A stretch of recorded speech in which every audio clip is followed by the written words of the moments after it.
maybe a little bit more context, because I feel like an insider and outsider here.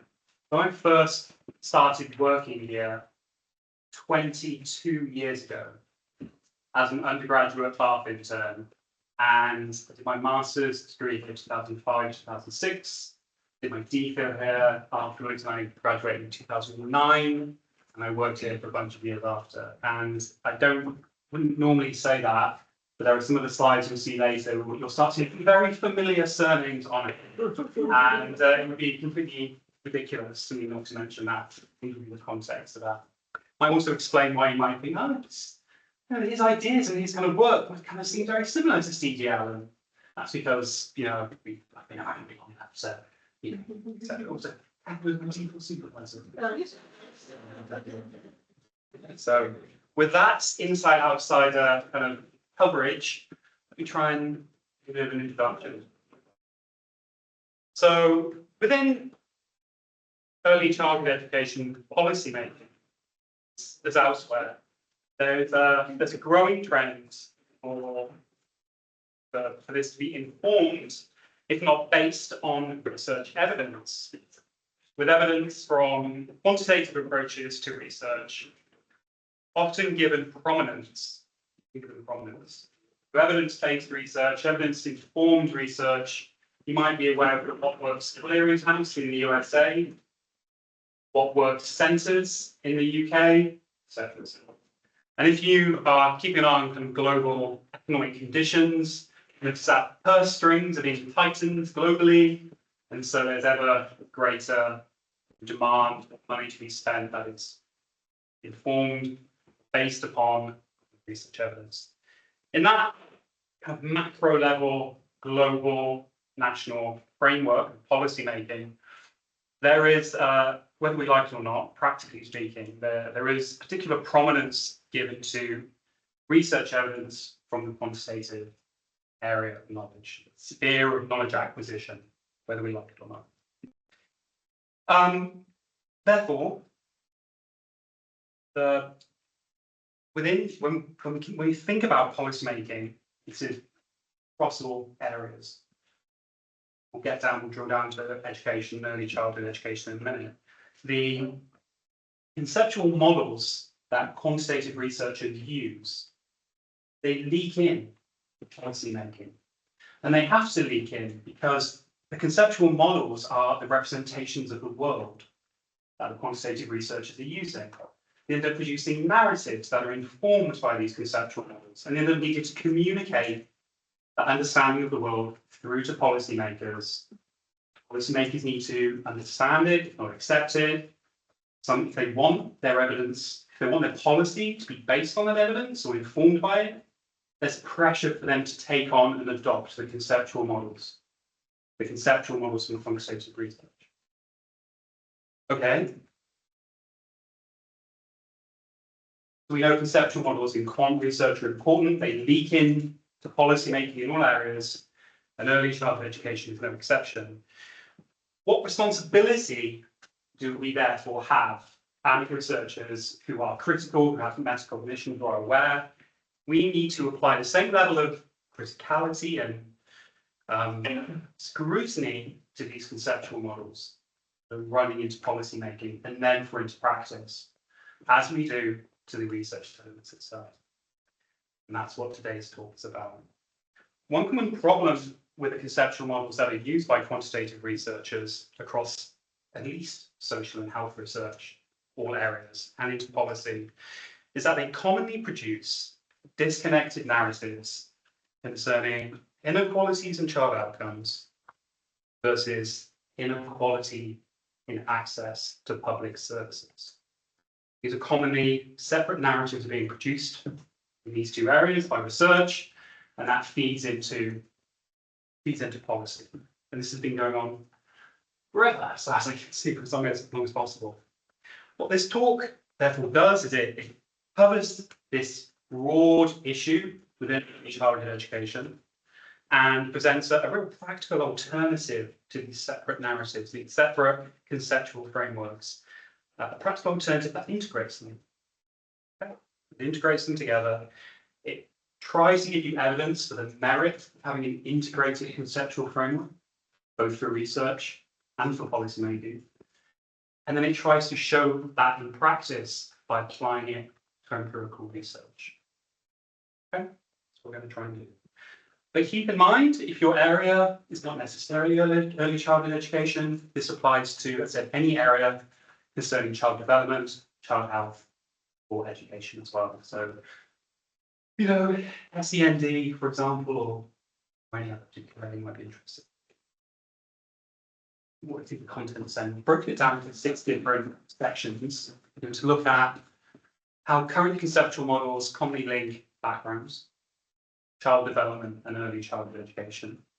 We're going to briefly review where do these current conceptual models come from. Okay, 2 of them, as I've just said. Why do they persist for the speculation? Then we'll present an integrated alternative. Then we're going to provide some evidence illustrations. And we're going to consider some implications for research and policy going forward. Okay? Maybe, if I do a good enough job by the end, you might be thinking, oh, maybe I could use some of that in my week. That would be my dream, and we'll see how close I get. Okay, let's start then by looking at trying to understand a little bit more about these 2 conceptual models that exist and how they kind of represent the same concepts relating in different ways, the same 3 concepts: backgrounds, child development, and early childhood education. You can see the colours. I've tried to colour coordinate across the slides in 3 different colours, the same broad ideas: blue to green and orange. And that colour coding runs across the slides. So the first conceptual model we see currently used in early childhood education and in health and children's education and social policy, education policy, health policy, sometimes economic policy. So central governments will have this as well as in quantitative research, inside and outside, social and health science, medical science, etc. It's this model, where you have backgrounds or characteristics relating to individual children or families or sometimes whole communities. And those will understand to, in some way, differentiate some part of child development. Child development is a macro sense. You can replace that with whatever area of child development you like, education, attainment, literacy, numeracy, whatever you've got. So there's some kind of initial differentiation of child development between children or between families or between communities. That's the blue box pointing to the green box along the top. Particular now to early childhood education, what this conceptual model also tries to convince people to understand is that these structural inequalities between children, families, or communities are not persistent, they're not universal. They can change in shape and form depending on children's and families' experience of early childhood education, with a particular emphasis on quality, particularly an emphasis on what's called process quality. That means often to do with the kinds of activities that adults are engaging with children, sometimes children with children, the human-to-human interaction. Critical element of process quality. Okay. And what does this conceptual model that exists, as I said, in policy and research, what is it trying to kind of get across? As I said, there are structural inequalities in child development, and these are conceived to shrink with higher quality early childhood education. Simultaneously, though, what's missing is no narrative in this model regarding structural inequalities in who has access to this higher quality early childhood education. There's no narrative regarding the blue box going to the orange box, doesn't it? Which is really frustrating, really frustrating. And I thought I'd give you a couple of examples. I'll just briefly mention them. I want you to know this is current and contemporaneous. There's an example from current early childhood education research and one from current policy, so that applies to both. One of which is the research one is from Schmutz, 2024. titled Is Universal Early Childhood Education and Care an Equalizer? A systematic review and meta-analysis of evidence. Some quotes from it. Universal early childhood education and care is an effective policy strategy for equalisation.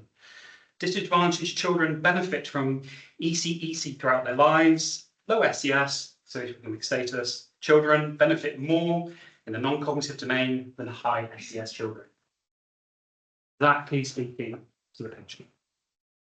Then the OECD policy document titled Reducing Inequalities by Investing in Early Childhood Education and Care, published this year.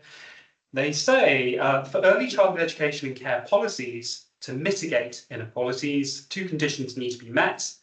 ECEC has positive effects on some areas of children's development with implications for their education and labour market outcomes, because it speaks to economic policies of governments as well as their success in life more generally. And two, positive effects are greater for vulnerable children than for others.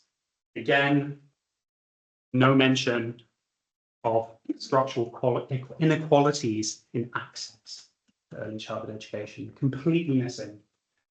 And I was very pleased to find that OECD sits in 2025 and with the most macro level, it really provides, I think, firm evidence for you, hopefully to convince you that this really is a conceptual model that exists for research and policy. So that's one conceptual model. This is the other one.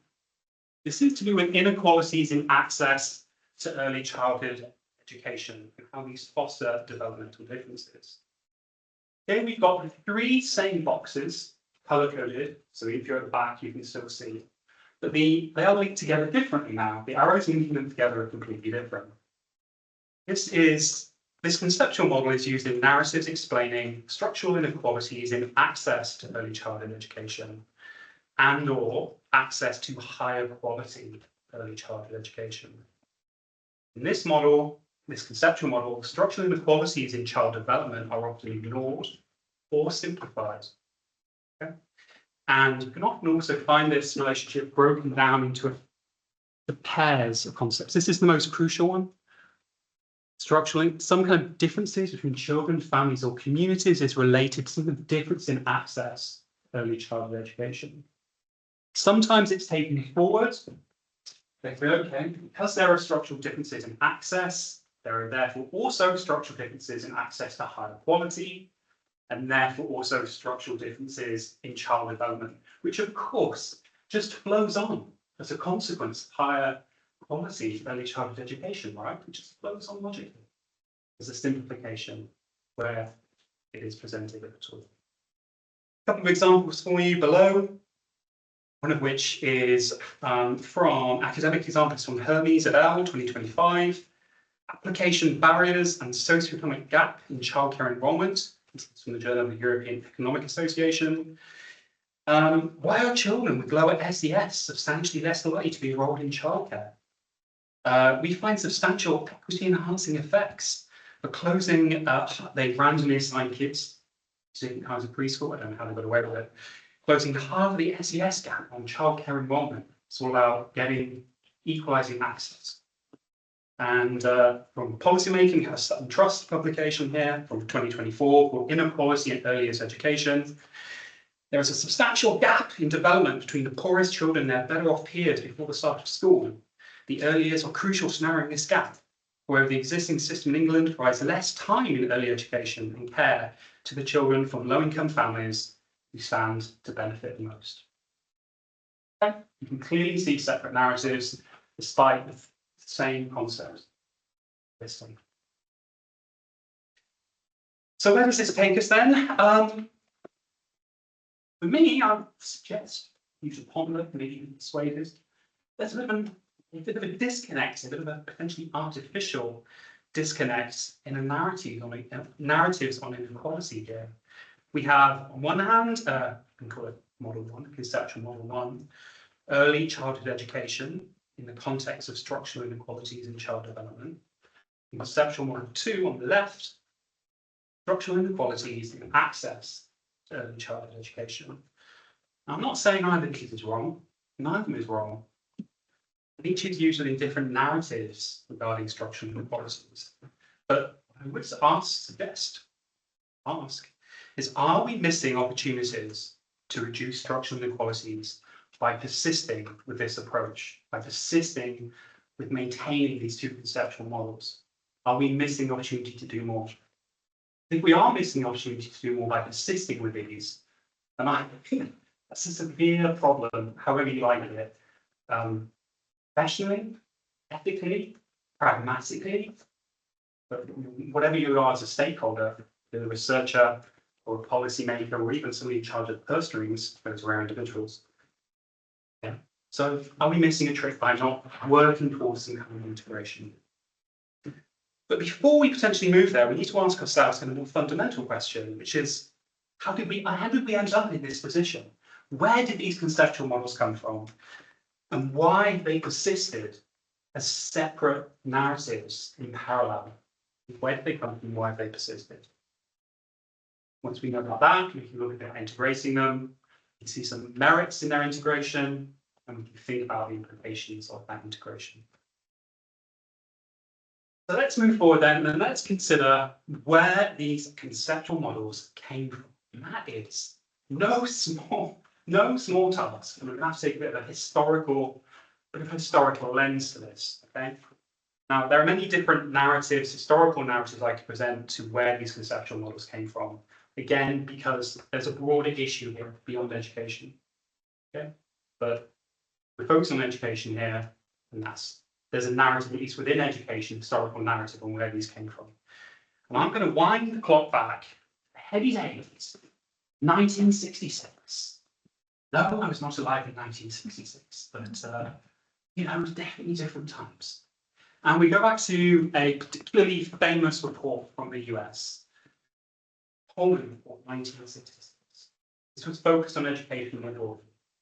And I plucked the Coleman Report from 1966 because it's so famous within education, particularly within the quantitative approach to understanding education.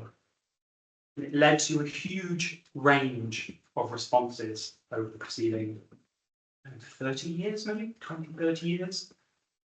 Within that model, within this famous report, is a conceptual model shown out on the screen, that you have background characteristics of children or families or communities having some role, some impacts, if you like, on child development, and that is in parallel to children's experiences of education. Okay? They're in parallel to each other. Which is bigger? Which matters more? That's what Coleman was talking about. Which matters more? How big are the effects of education compared to the effects of people's backgrounds?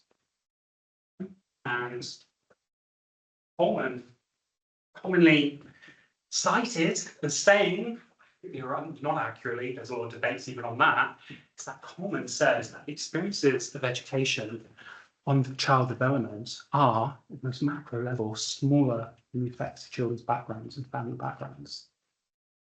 And that's what prompted huge amounts of research and backlash over 30 years afterwards.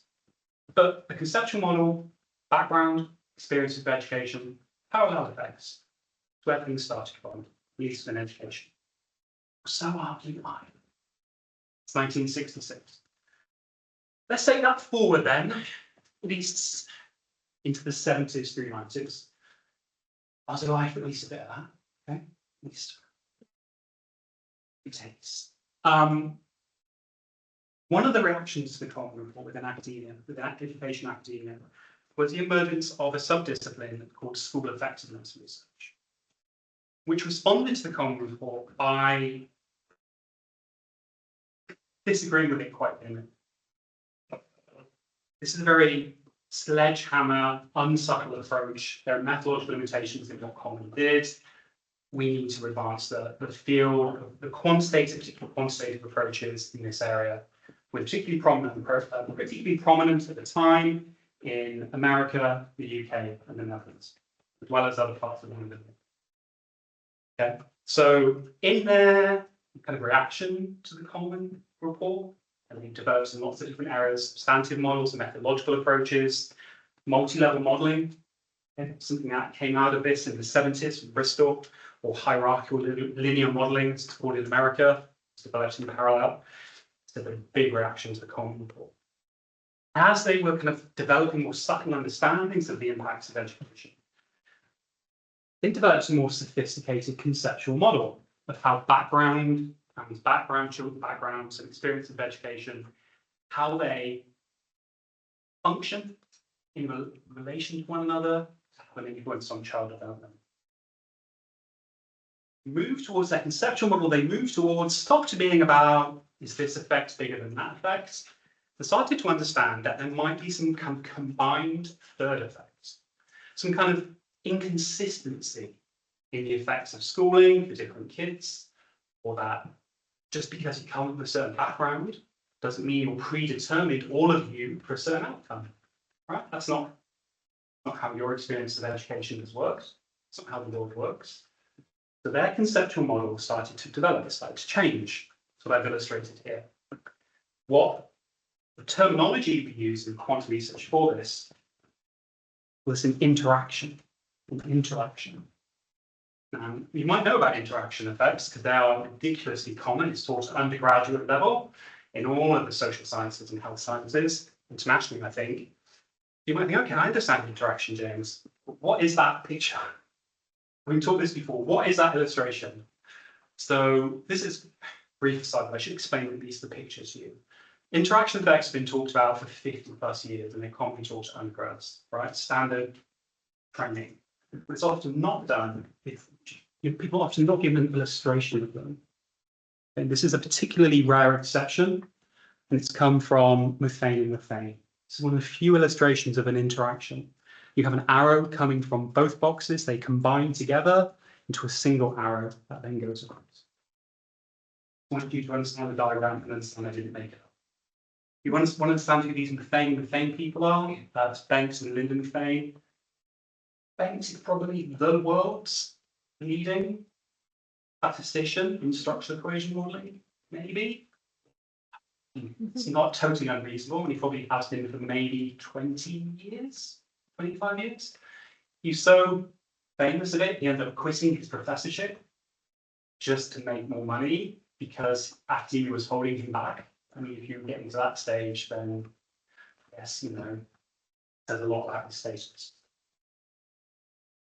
Okay, so this idea of interaction is still incredibly common, even in conceptual models to this day. It didn't stop in the 1990s, it's continued.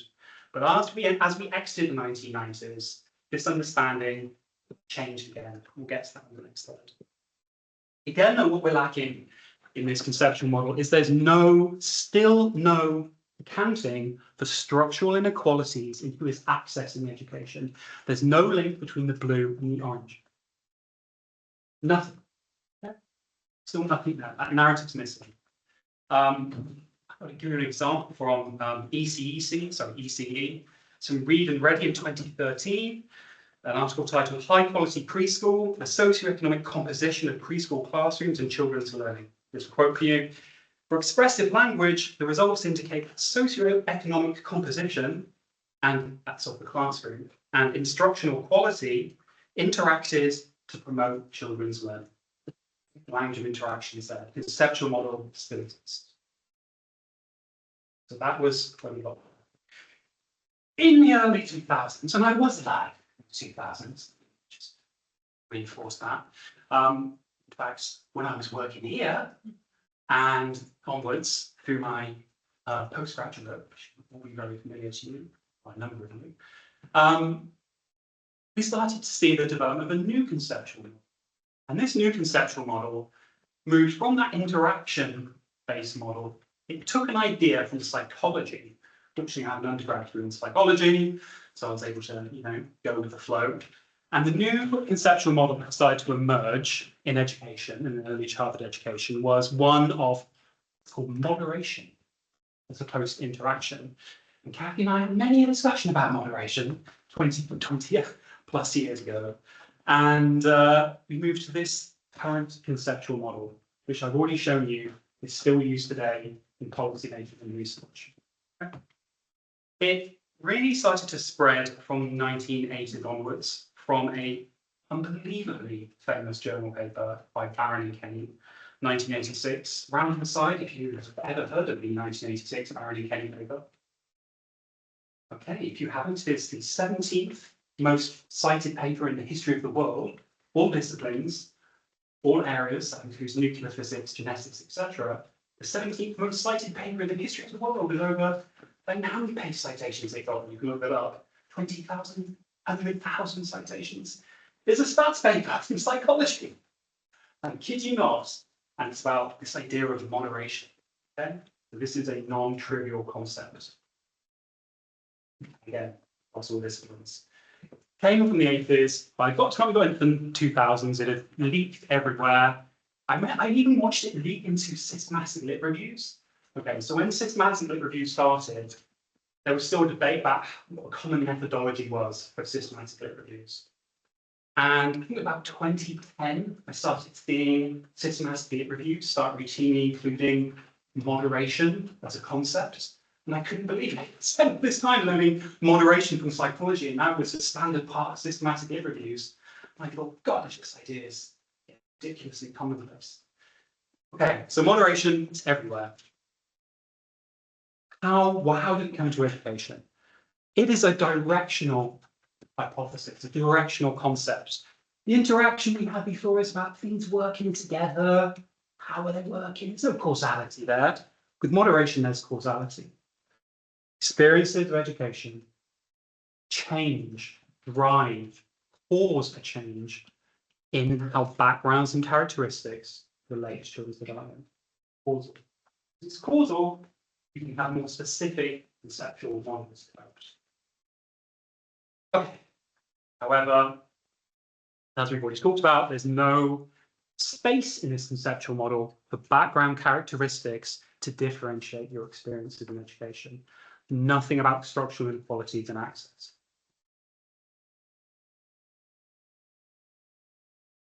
Wondering why? That's a separate methodological issue, I speculate, and I'm not going to bore you there. And to prove this, I stuck my own luck. There you go, it's a pomposity for you, and I do apologise.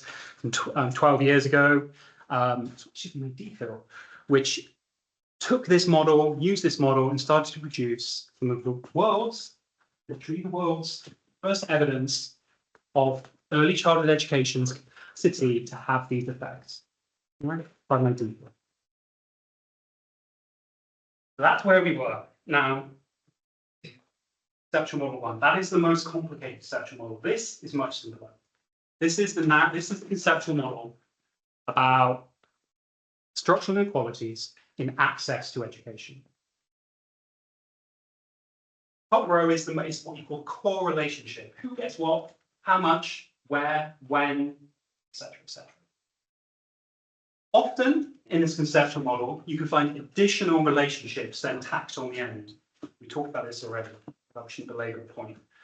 Structural inequalities in access can therefore mean, because of established links, indirect, if you want to use a fancy stats word, indirect consequences, carryover consequences, the structural inequalities and experiences in of education, and therefore inequalities in child development. Change step by step by step. But the first row is the most important, and that's what you find. It's much simpler. So that's kind of the origin. Within this model, though, you're seeing there's homogeneity, there's commonality, there's consistency in these effects. There's no narrative of some of these relationships being different for different families or communities or kids. Skip. Okay, so that's kind of the development of these research models, where they've come from.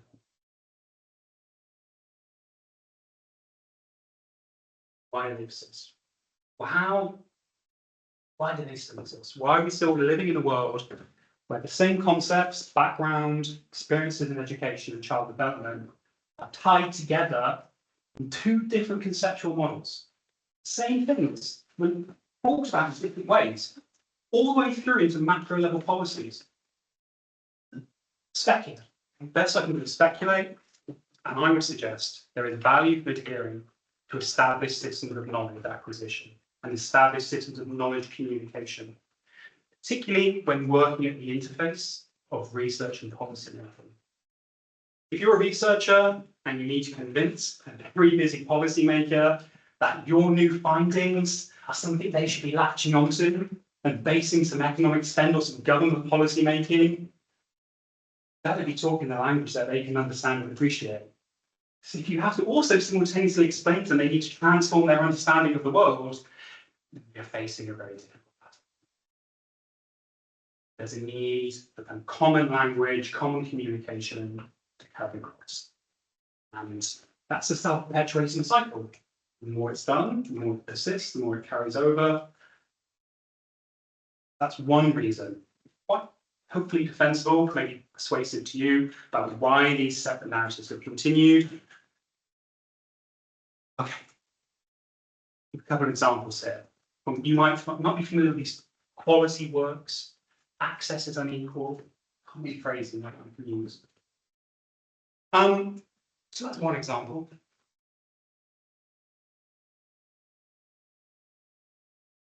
Shared language and communication, also shared knowledge and trust. So when you're trying to communicate with policymakers, they need to value what you're selling. You don't just need to communicate what you're selling, you need to value it. So if you say, oh, I've invented a brand new approach to acquiring knowledge about education, I'm going to read children's minds and I'm going to write down what they telepathically told me, right? Policymakers are going to think that it's not a valuable way to acquire knowledge, right? There needs to be some shared understanding or value in the knowledge that's been generated, the methods, etc. Okay. So there's this pressure to continue with the way things have been, and I would suggest we see evidence of that in some of the stats that we talked about, interaction effects, product terms, having been used, for example, for 50 plus years. So there's this inherent conservatism, this need to have shared ground in communication, this need to have shared values in what knowledge is important, what counts as good knowledge. If you've been around education long enough, to see maybe now to maybe 20 years ago, you can see the rise in prominence of economics-based knowledge in policy making again. So 20 years ago, I was fortunate enough to be starting this work, psychology had a lot of prominence. Now I'm starting to see, you will see too, if you look around, a lot of economics-based understandings, concepts, causal effects modeling, regression discontinuities, etc., ideas from economics. Different prominence of a field. Okay? We can see that seeping into education, into education research, into policy making, policymakers talking about it, education researchers feeling we should take on it. Back to this though, I would suggest that this, again, is the reason why these conceptual models. We've got these two models, you understand a little bit about where they've come from. Suggested reasons, I hope you can convince them about why they've persisted. Let's try and move forward. Okay, let's try and move forward. It's a very bold ambition, but let's try. We try and introduce you to a model integrates these two conceptual approaches. We can do it in a picture. It's not vastly different from what you've seen before we've looked at, but the only real difference is an additional arrow. I've tried to lead you towards this by pointing out its omission previously, and it's an arrow of causality between backgrounds, children's, families, communities, backgrounds, and their experiences in early childhood education. Okay, there's your experiences in early childhood education are often different for different kids, different families, different communities. That's it. Let's just include this arrow that represents the world. Children, families, communities can experience different types of things in early childhood education. We know that. That's conceptual model 2. That is fully accepted. We've seen examples. We can integrate conceptual model 2 into conceptual model 1. That's all we're doing. It's all we're doing. That's why it's integrating. Feels like a small step. It's a big step. It's a big step, okay? Because of the context where this integrated conceptual model exists. It's a massive weight of narratives. Right now, across the world, there'll be thousands, tens of thousands of people working with each of those conceptual models. Yeah, there's a huge weight of precedents pushing against innovation in this space. But this is an integration of those two approaches. What do we mean here? What are the implications of this? The same background characteristics linked to structural inequalities in child development, blue box to green box, can also be linked to structural inequalities in accessing experiences in early childhood education that can exacerbate or lessen those structural inequalities. I'm moving to a more concrete example. Okay, that's a bit abstract. My own area, my primary area, I look at educational inequality, structural inequality, educational equity, poverty. It'll come as a surprise to no one, but often poor kids do differently in their child development to non-poor kids. Hopefully that is not completely wild for you. And often you might also be unsurprised to learn that poorer kids can have different experiences in early childhood education. Is that fair enough? Am I convincing you? Is that not totally outrageous? Okay. Well, this model accounts for both of that. And it says, for example, that, okay, well, maybe poorer kids are getting access to maybe lower quality child preschool. And maybe that accessing lower quality preschool is magnifying poverty effects on outcomes. Yeah, maybe that seems pretty reasonable, right? Maybe. But maybe what do we want? Maybe if we're going to be controlling the purse strings of the UK government, maybe we're going to try and inverse this so that poorer kids get access to higher quality preschool. Because if they get access to higher quality preschool, maybe that will reduce the inequality outcomes in child development. Right? Now that kind of narrative is only possible when you have this integrated model. Only possible with this integrated model. That way of thinking about structural inequalities common across child development and access to education is only possible with this. It doesn't exist in contemporaneous understandings of structural inequalities. It doesn't exist. They're separate narratives, which is unbelievably annoying to me. You see me getting quite emotional, so I'm like, there's no reason why you have to do this. It's very clear that this is better. But passionate about it. Passion is important. So it's the energy to keep going. Okay. So, am I a crazy man? Well, that's for you to decide now. But more importantly, is this idea ridiculous? Has it been plucked from nowhere? Am I just a guy who's had too much coffee, not enough sleep? Has this come from nowhere? I'd like to suggest no. No, this happened. Now, I first wanted this model to exist. I wanted this model to exist in 2006, right, when I was doing my video. Really, really wanted this conceptual model to exist. I didn't just want it to exist, I wanted all the operationalization of the model to exist in quant research. Because I knew that that's how the world works. I knew that this was how poverty was related to child outcomes in education. That's all something you nodded. You understand that's how it works too. So I was like, okay, well, where's that? I'm a really new DPhil student. I'm really keen. I'm so excited. I'm sure this is how the conceptual models exist. No, nothing. Which is why my DPhil actually was a conceptual model of moderation. That was the best that existed. And I was really annoyed. And I thought, one day, I'm going to fix this. Now, 19 years later, and it took me a while, I've been a bit busy. But where did this story come from? Is it just the mad ravings of a guy who's allergic to scissors? I don't know. It's my hair and a beard. No. There is a tremendous legacy from some of the world's leading researchers to support this. There's a tremendous pedigree. And then it's not all from stats. Because we're talking about a conceptual model, not a stats model. Got nothing to do with stats, just how we think about the world. Right.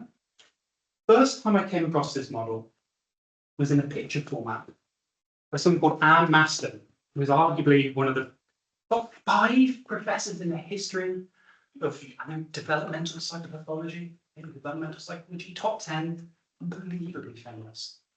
With an academic heroes, I can say such things like her writing was beautiful, her ideas fantastic. She innovated so many concepts. In 2001, she put this paper she wrote called Ordinary Magic, Resilience Processes in Development. This is unbelievably highly cited. 5,000, 10,000 citations. You know what I mean? Like field defining. This is one of the pictures in it. I've color coded, because I know you'd be quite far away, the same colors as you've seen previously. It's the same, exactly the same thing. So when I was coming up with this idea, I thought, well, I'm never going to be Anderson, right? I'm never going to be Anderson. Not that caliber, not arrogant. Surely Anne Maston, over now 24 years, has done something like that, right? No. She published it in 2001, never published on it ever again. Published it, stymied, stopped. Annoying. Okay, let's look elsewhere. In second diagram, to the one, this is from some of the world's leading statisticians that work in the area of structural equation modeling. I won't go into the stats, but this is essentially exactly the same idea.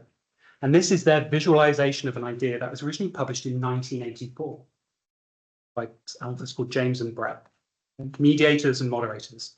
Again, within psychology, told you moderation came from same. Last one, methane again. Already told you who they are. Exactly the same set of relationships. Exactly the same pointing at each other. None of these people ever cite each other. Bottom 2 are from stats, top 1's from pure psych. No narrative, no discussion, no progression. Just separate random ideas fired into the void. That was the impetus that caused me to group all these together. Okay. So I want you to know this idea isn't totally crazy. So, hopefully you're convinced. Sensible, well-grounded in stats, methods, and in understandings as well, substantive understandings and child development. So, what does this mean in practice, this idea? Well, it can be used to explain multiple types of not just structural inequalities, but also the inverse, equity, right? Types of educational equity. I've talked about this before, I might skip over this slide for the sake of time.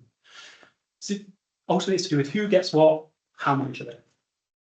Published a whole paper using this idea on this last year. Yeah, we've talked all about this before. Talked all about that.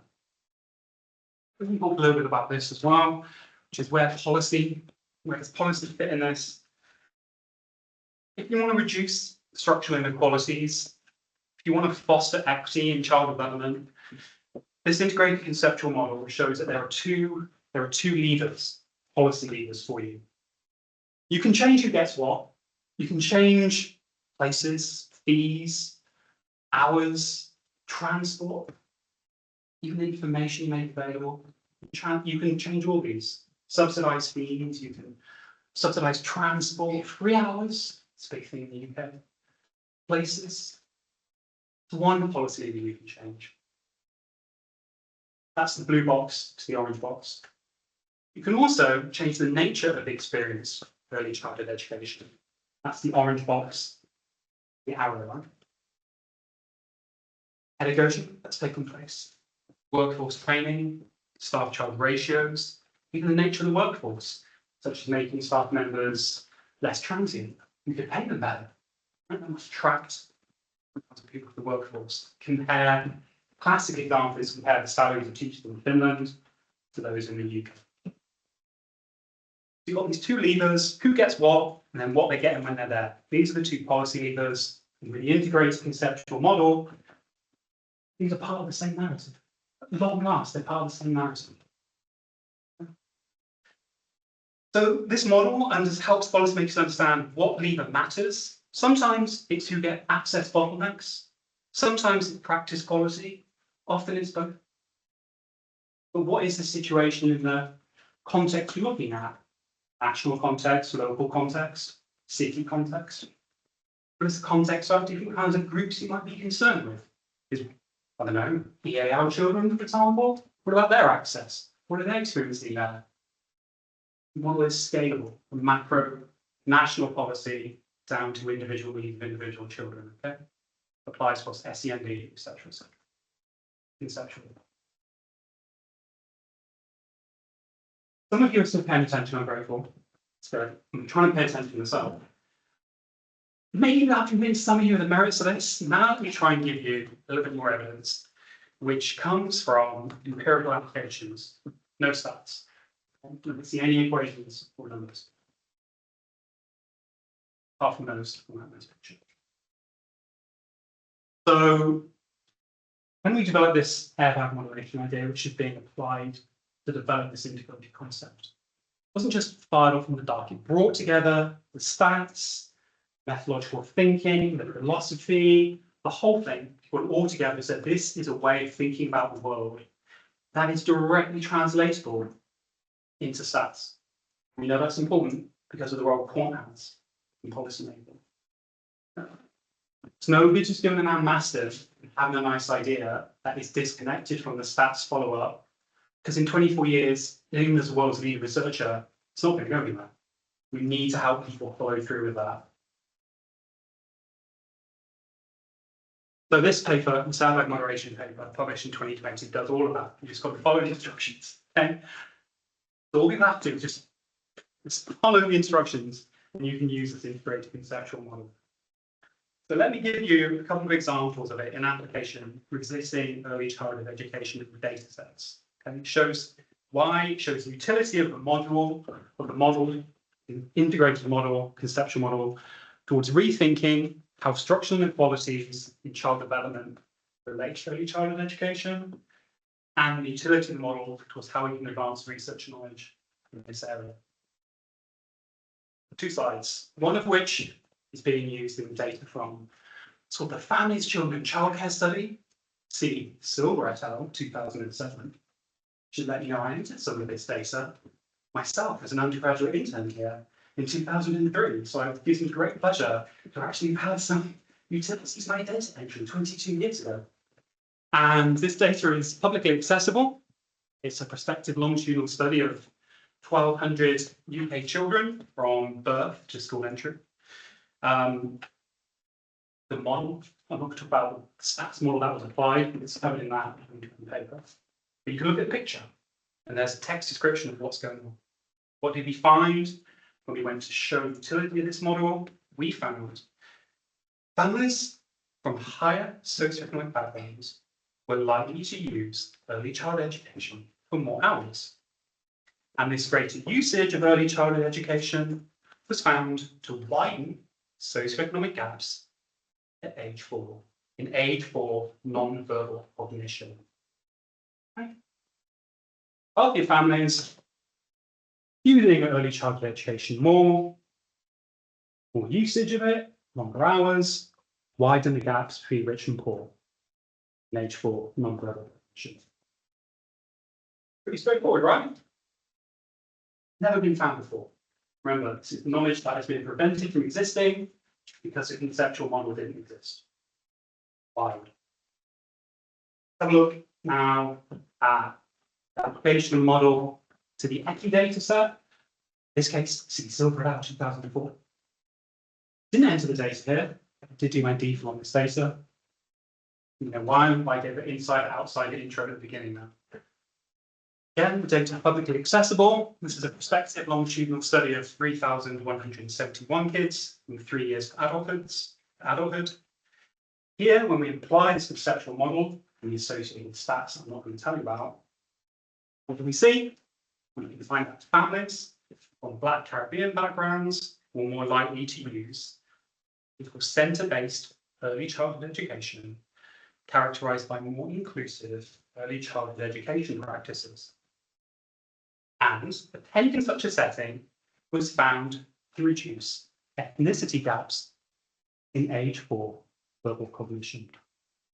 Okay. Black Caribbean families were more likely to send their kids to earlier settings that have more inclusive practices. Such more inclusive practices reduce ethnicity gaps in the verbal population when it enters perception. The one is about widening a gap, more hours widens gaps in poverty. One is about more inclusive practices, narrowing gaps with regards to ethnicity. We've seen it both ways now. The conceptual model is both ways. Okay, so empirical evidence for you. Implications then. A couple more slides will be done. First, we're trying to why does this matter? Why does any of this matter? How quantitative research frames the effects of early childhood education upon child development shapes how policymakers then frame these effects, with direct consequence of what happens in preschools. Okay? What happens with families and preschools. Underlying that, of course, is a constant two-way communication between policy, research, and practice. We omit understandings of who gets what, selection effects, who gets what, where, etc., who gets what in preschool. We omit understandings that integrate selection effects to preschool. We omit combined understandings of inequalities in access to inequalities in child development. We persist with separate narratives of these. This will lead to partial understandings in the levers policymakers to do better, but depriving them of the ability to do better, to come with better policies toward equity, towards challenging structural inequalities. Using an integrated conceptual model, therefore, hopefully fixes this issue, gives more levers to policymakers, gives them a more accurate understanding of the role of early childhood education on their face, as well as mental health, which I talked about before. And that is more or less about it.